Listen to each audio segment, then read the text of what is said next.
سر سید کا خواب علی گڑھ مسلم یونیورسٹی کے بانی مفکر مفسر قرآن سر سید احمد خان وہی سر سید احمد خان ہیں جنہوں نے بھارت میں تعلیم کو الگ رنگ دیتے ہوئے مسلمانوں میں تعلیم کو عام کرنے کے لیے علی گڑھ مسلم یونیورسٹی کی بنیاد رکھی۔ سر سید احمد خان نے اپنی حیات میں جو خدمات انجام دی ہیں اسی کا پھل یہ ہے کہ آج بھی علی گڑھی مسلم یونیورسٹی کے ذریعے سے مسلمانوں کی نسل تعلیم سے فیض یاب ہو رہی ہے۔ یقیناً سر سید احمد خان نے جو سوچا تھا کہ تعلیم کو معاشرتی اصلاح کے لیے ہتھیاروں کے طور پر استعمال کیا جائے، یہ فکران کی 100 سال پہلے کی تھی۔ 1857 کے بعد جب بھارت میں مسلمان تعلیمی پسماندگی کا شکار ہو رہے تھے اور جہالت کے اندھیرے میں ڈوبے ہوئے تھے، اس وقت انہوں نے علی گڑھ مسلم یونیورسٹی کی بنیاد رکھی تھی۔ حالانکہ آغاز میں یہ یونیورسٹی نہیں تھی بلکہ اسکول و کالج کی شکل میں آغاز ہوئی تھی۔ سر سید احمد خان کی کوششوں سے یہی اسکول آگے چل کر یونیورسٹی میں تبدیل ہوئی جو آج بھی دنیا کی مشہور ترین یونیورسٹیوں میں شمار ہوتی ہے۔ یہ بات تو ہوئی قریب 1-2-5 سال پہلے کی، لیکن آج پھر ایک مرتبہ بھارت کے ہر علاقے میں سر سید احمد جیسے مفکرین اور دور اندیشوں کی ضرورت ہے۔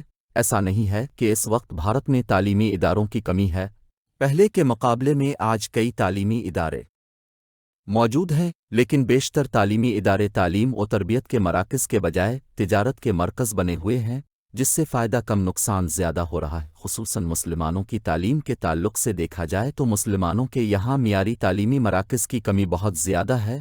آج مسلمان تعلیمی مراکز کے بجائے ان تمام شعبوں میں سرمایہ کاری کر رہے ہیں، جس سے الفامت مسلمہ کو اجتماعی فائدہ نہیں ہو رہا ہے۔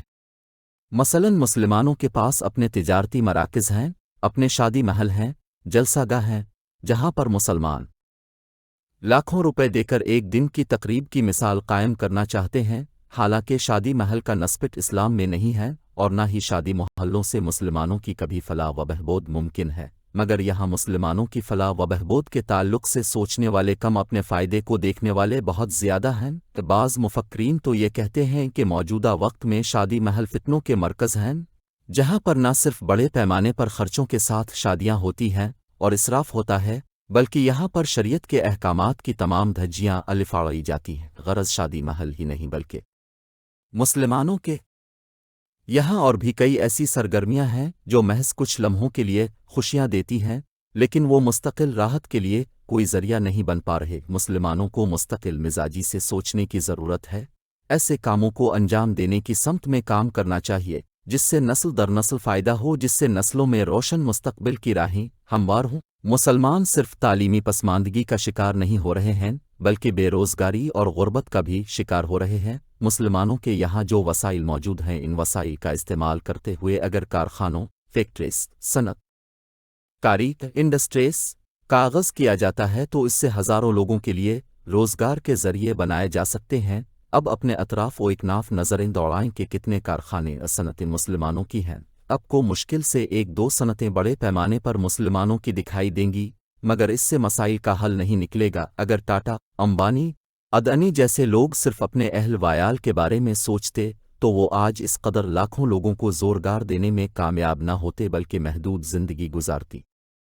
مسلمانوں کو محض مستقبل مزاجی کے ساتھ کام کرنے کی ضرورت ہے، کامیابی خود بخود ملنے لگے گی۔ سر سید احمد خان کا منشا یہی تھا کہ وہ مسلمانوں جہالت سے نکال کر ترقی یافتہ قوم بنائیں، لیکن ان کے اس خواب کو ان کے بعد کی نسلوں نے پورا کرنے میں دلچسپی نہیں دکھائی، جس کا خمیازہ عجیم پورے مسلمان اٹھا رہے ہیں۔